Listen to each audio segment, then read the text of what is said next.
Hi everyone, it's absolutely great to be able to share with the church a few things that we've been hearing God say to us over the last few months, and also just to give you a little bit of detail on what's going to be happening over the summer leading towards September. So I think this is only the second time that John and I have been together on the camera in the last year, so we're going to enjoy it, aren't we, John? We're going to try to enjoy it. Yeah, we are going to try. So it's just great to be with you.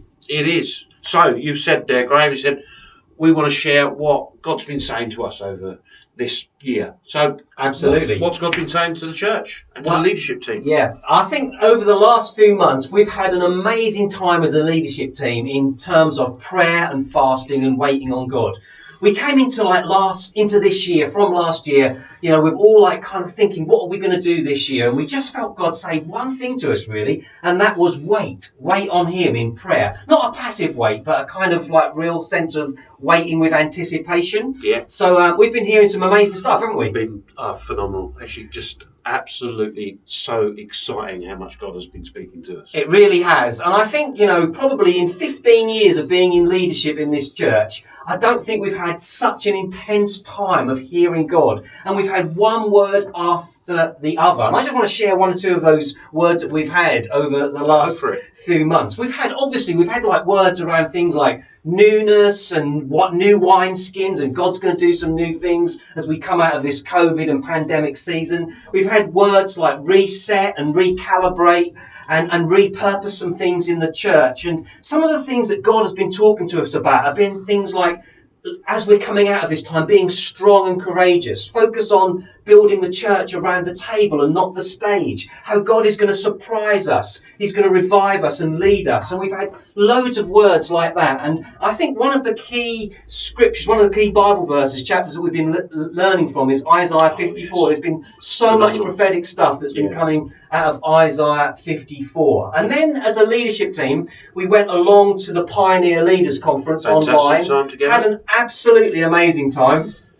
And there was a guy called Steve Uppal, and I think probably he was the kind of the key session for us, wasn't it? It was like he was in our leadership team meeting. It really was, absolutely. Yeah. And he kind of brought this word. This is what he said. He said this: move forward slowly. Don't rush ahead. Don't try and finish God's sentences, but keep praying and keep waiting on Him. And like John's just said, it felt like Steve Uppal had been in our leadership team meetings over the last 4 to 5 months. And again, Adrian shared the other week, didn't he, with us? He talked about the church has left the building. And we've been feeling like really God has been saying, we're going to do much more outside of the building as we seek to be much more missional and create a real sense of community. And also some of the stuff around discipleship.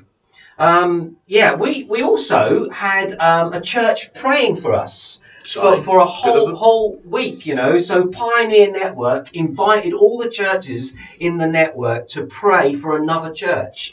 And Woolwich Community Church prayed for us for a whole week, and they sent us loads of words back. And one of the words that really spoke to us was that God was weaving a basket and that the church was going to be woven into the community in an even more amazing way. That every strand that is in that basket is woven together, and that represented every person. But funny enough, they also brought us this word about waiting. And again, there was a place for everybody in the church to play their part as we move forward together. And then John and I, we were invited to a special evening with one of America's top psychologists. And he was absolutely superb. In fact, I think John and I spent the whole time WhatsApping each other saying, this guy's amazing. That's what God's been saying to us the last few months. And one of the words that he brought to us so clearly that night was, make sure you allow the church to come back incrementally. And we really feel that that's one of the things that God's been saying, not to rush back, but to have an easing in and a slower process on how we're going to come back. So we've really taken that on board, and we've got a little bit of a lineup over the next few months of some of the things that we want to do. And John, just share with us just some of the things that we're going to be doing over the summer months, really. Yeah, well, I mean, the big thing there is, Graham said, we were just so aware. We'd actually made this decision about slowly coming back together before we'd been in this meeting. So that's why as well it was sort of a real encouragement for us. It was a Absolutely. real confirmation for us. Well, actually, him coming along and saying, "This is the best way of going forward." And it was like, thanks God, and it is.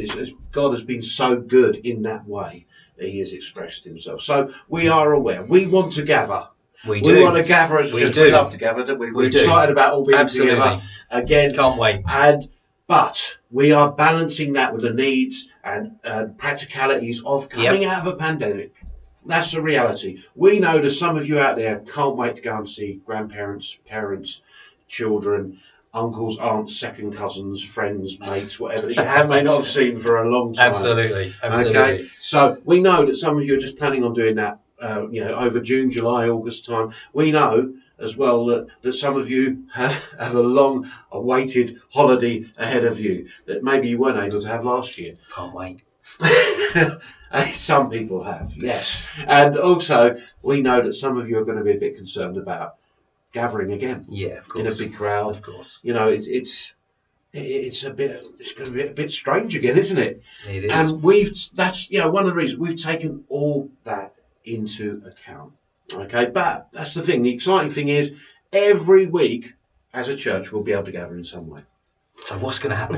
Here we go. Right, so Tell we've already us. seen this, and you've seen this that on the dates of June the 27th, July 25th, and August 22nd, 10:30 in the morning in Diss and in Harleston. Come on. We will be meeting again, and those services will look predominantly like what you would have seen and been at before this time. Okay.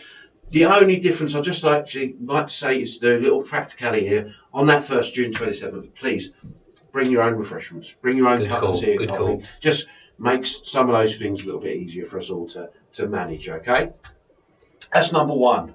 Number two, July 4th, August 1st and August 29th, fun days. Woo, fun days. We get to go and gather. We're going to go to Fix Farm. We're going to go there. The bouncy castles are booked for all of those. Brilliant. And we're going to have a prayer tent. People, you can be ministered to on that day. There's going to be music playing. Bring your own food again. Bring a picnic. Bring your drinks and refreshments and stuff. We're going to play some games. We're going to have some time together. We can go around. We can catch up with so many of those people that maybe we haven't had time to. And the first one, July 4th, I know what you're getting excited about. July 4th, you know what we're going to have? Can't wait, this is going to be amazing. We would love to we're going to have a baptism, okay? An outside baptism there on the farm. And also, please, if you're listening to this, you're watching this now, you want to get baptised, come on, get in touch with us. Email the office at wearehopechurch.net, and come on, July 4th, we'd love to see you baptised. Fantastic, exciting times, church, isn't it? Right, moving on. July 11th and August the 8th. Okay, now, everyone has seen over the last year and a half At Home with the Taylors online. They have been so good. Such a highlight, haven't they? They've been amazing. So on those 2 mornings, 10:30 in the morning at the Diss Centre, we're going to have At Home with the Taylors live. Your families usually have watched it religiously over this last year or so. You're going to be able to come along. So actually live on the stage In the building. In the building. Come on, and you can that's come going to be along so good. and you can engage with At Home with the Taylors live here on those mornings. So I'm going to be here. I'm sorry. I might not have very young children anymore, but it's still going to be a place that I want to be. But anyway, that's what we're doing there. Our family days, okay? But in the evening on those days, in Diss at 5 p.m. and in Harleston in the Sandcroft Centre also at 5 p.m. we're going to do something completely different again. Brilliant. We're gonna let's do different, and it's good. So we're gonna have some recorded music up on the screens. We're gonna have a time of communion together, and we're gonna use that time as well for saying to you, what's the Holy Spirit's been saying? Yeah, that'd be really good to hear. What's the Holy Spirit saying there? What's God said to you over this last year? And we're gonna have some testimonies, gonna have some real amazing stories come out, and we'll be able to share that with each other. Okay, so it's gonna be a different, and that is not restricted to just because the mornings for families. Yeah.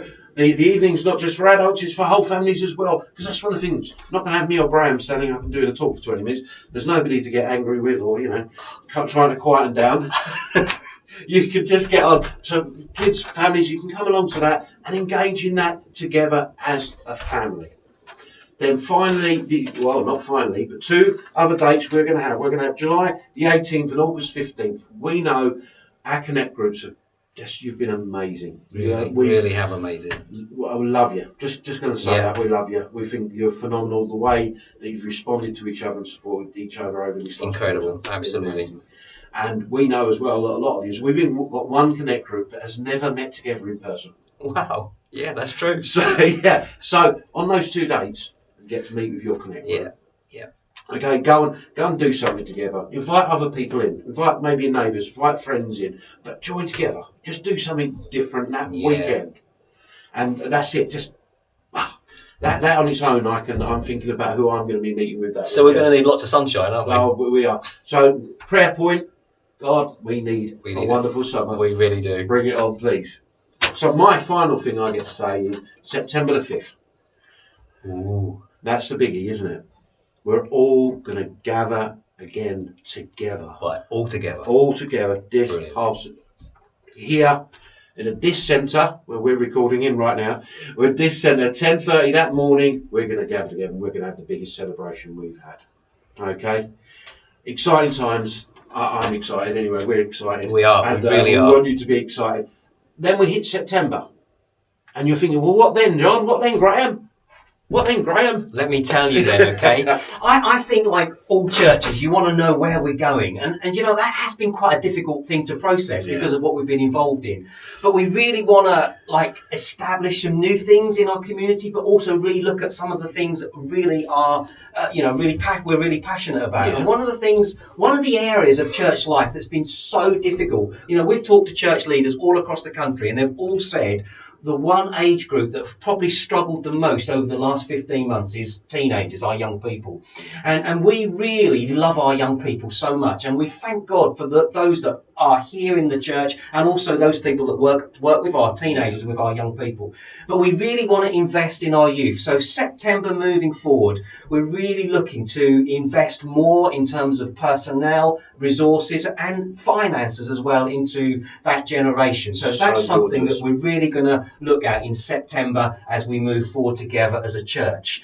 And then we really feel like God, like we just said, that, you know, we feel that the church is going to increasingly leave the building and impact our communities more and more. Yeah. And we've just been praying about a new thing called community hubs.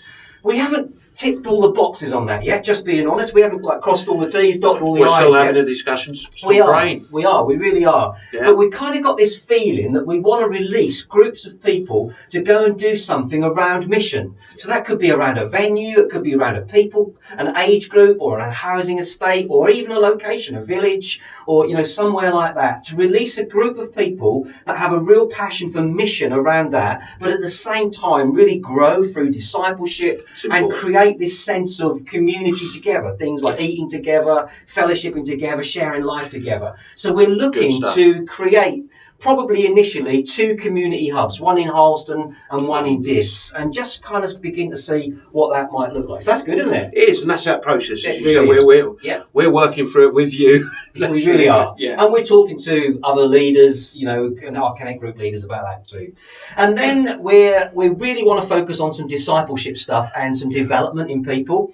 And so we have come across, in fact, there's about 10 of us in the church already have been doing a discipleship course called Practice the Way. Some of you might have heard of a guy called John Marcoma. He's written some brilliant books. He's a great communicator. You might have listened to him online. And he's developed a discipleship course program called Practicing the Way, which is all about being like Jesus and doing what Jesus did. And so in September, at some point in September, we're going to be inviting people to join this course called Practice the Way, and we're going to begin to unpack that. I don't think I need to say any more about that, but that's going to be really exciting. It's something for you to pray about, It really think about. is. Is this something you'd like to get on board with? Definitely. It's going to need a commitment from yourself if you want to be on that. That's the key there. So, and I've got to be honest, Michelle and I are doing it right now, and it has totally changed our lives in a number of areas around things like prayer, the Sabbath, fasting, you know, all loads of stuff that Jesus was really into. So we'd really encourage people to. We like the stuff that Jesus was into. Yeah, we do. We really do. Right. Brilliant. And then we, you know, as we grow as a church and as we expand as a church, we want to see more leaders being developed. And, you know, we're part of Pioneer, the network Pioneer in the country, and they've got a brilliant leadership development program called Pioneer Pathway. So we are looking to identify maybe 3 or 4 people that, have got the real sort of sense of call of God on them for leadership, who we want to develop theologically and with some really good principles, and grow them as leaders and release them increasingly more into leadership. Leadership. So we're looking to do the Pioneer Pathway course, and we want to release a few people to do that. Exciting that as well. It really is. Good. And then one more thing, But absolutely just as important. Traditionally, we've always met on Sundays, and we're going to keep meeting on Sundays. You just need to know that. We've missed worshipping together, as we've already said. We've missed that kind of bigger group coming together and, listening to God's word and just being around together. And so we absolutely want to re-engage with Sundays. But one of the things that we really feel God has been saying to us again is to re-look and to reset and maybe recalibrate the way we do Sundays. Again, we haven't got that all down to the fine detail yet. But we're trying not to finish the sentences. We are trying not to finish God's sentences. Yeah. But we want to relook at how we do Sundays moving forward. And so we believe God is very much in that, but at the same time, we want to get that right. We do. Yeah, so I hope, that we've just been able to whet your appetite a little bit, that we've told you a little bit about what God's been saying to us. John shared with us, some of the things we've got lined up over the next 4 months that we can connect together, but some of the things that we want to do as a church moving forward from September onwards, John. Yeah, and just to let you know, there will be an in-depth email going out to you. We all love emails. All the details, which I'm going to take my time writing to you.